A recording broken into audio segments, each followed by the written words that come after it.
Kanke road मुख्यमंत्री आवासीय परिसर में आज देश के विभिन्न राज्यों से आए आदिवासी प्रतिनिधियों का मुख्यमंत्री हेमंत सोरेन ने हार्दिक स्वागत किया। मौके पर प्रतिनिधियों ने एकजुट होकर अपने हक अधिकारों के लिए संघर्ष करने और सशक्त होकर आगे बढ़ने का आह्वान किया। इस अवसर पर आदिवासी प्रतिनिधियों ने सीएम हेमंत सोरेन से आग्रह किया कि देश में चल रहे आदिवासी संघर्षों को वो नेतृत्व प्रदान करे।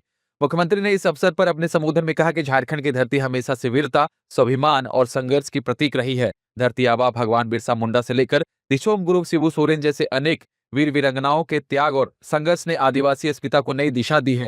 उन्होंने कहा कि आदिवासी समाज ने मानव सभ्यता के निर्माण एवं संरक्षण में महत्वपूर्ण भूमिका निभाई है और आज भी इस समाज में एकता व जागरूकता की आवश्यकता पहले से कहीं अधिक महसूस की जा रही है। आज बतौर मुख्यमंत्री के रूप में मैं आपके समक्ष हूँ।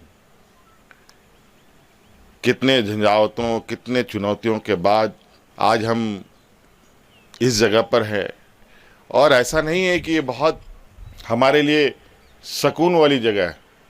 हम लोग जैसे जैसे और आगे जाएंगे, चुनौतियां हमारे लिए और भी बढ़ेंगी, क्योंकि ये व्यवस्था ही ऐसा है।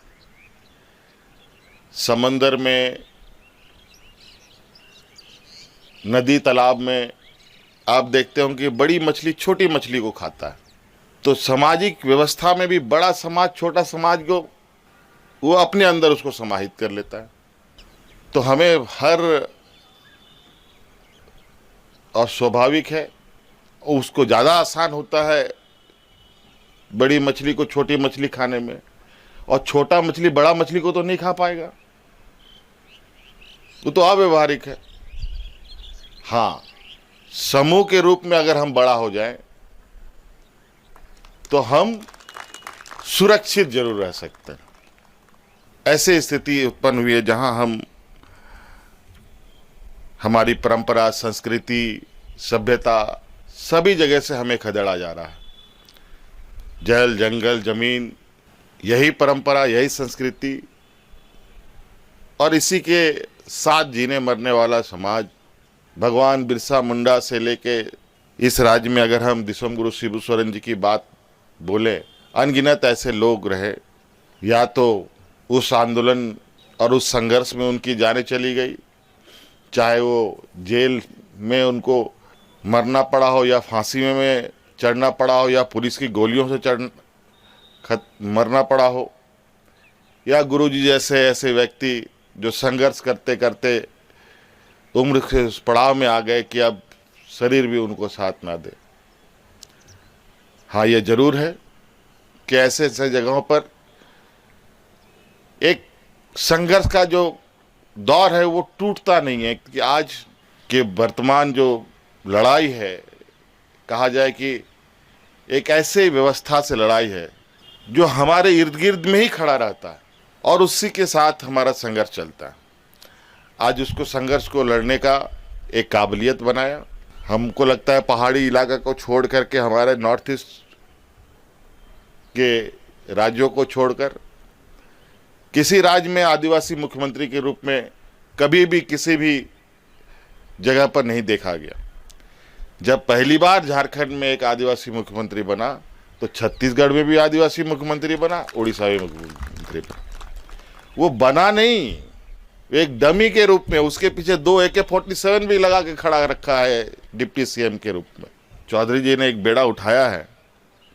ये बेड़ा साधारण बेड़ा नहीं है, ये बहुत चुनौती भरा, मतलब कहा जाए कि बूंद बूंद घड़ा भरना है। और आप अंदाजा लगाइए बूंद बूंद से इतना बड़ा घड़ा को कैसे भरा जा सकता है, कितने दिन, कितने महीने, कितने साल आज चौधरी जी की एक उम्र के पड़ाव में भी हैं। आज जो इनका प्रयास और ये के वजह से यहाँ आप सब लोग आए हैं, मैं इनको बहुत बहुत साधुवाद देता हूँ कि अलग अलग तरीके से नए नए विचारों के साथ थोड़ी थोड़ी संदेश भेजने का प्रयास करते हैं। आज इतने लोग आए हैं, सभी लोगों की कई आशाएं, उम्मीदें हैं, और मैं भी इसी के छोटे से इस रोशनी को देखने की कोशिश कर रहा हूं कि उस रोशनी को हम लोग और कितना बड़ा कर पाएं। और इसके लिए मैं भी कुछ ऐसे ही विचार में हूं क्योंकि हम लोग एक राजनीतिक दल भी हैं और राजनीतिक दल के रूप में बहुत कुछ हमारे लिए मुझे कुछ चीज़ों के लिए रोकती है। हाँ, समाज के रूप में अगर कोई इस मुहिम में है या इस मिशन में है कि समाज को एक राह दिखा रहा है, एक आवाज़ दे रहा है और एक चेतना जगाने में लगा है, तो मैं आपको स्पष्ट रूप से कहूँगा कि उस काम के लिए जो हमारे से आवश्यकता पड़ेगी हम हर कुछ आप लोग के लिए देने के लिए उसके साथ खड़े होने को तैयार हैं। लेटेस्ट खबरों से हमेशा अपडेट रहना चाहते हैं तो फटाफट जाइए हमारे यूट्यूब चैनल पर और सब्सक्राइब बटन को दबाइए। साथ ही हमारे फेसबुक पेज को फॉलो करना बिल्कुल न भूलिए। आपका एक क्लिक हमें और बेहतर कंटेंट लाने का हौसला देता है।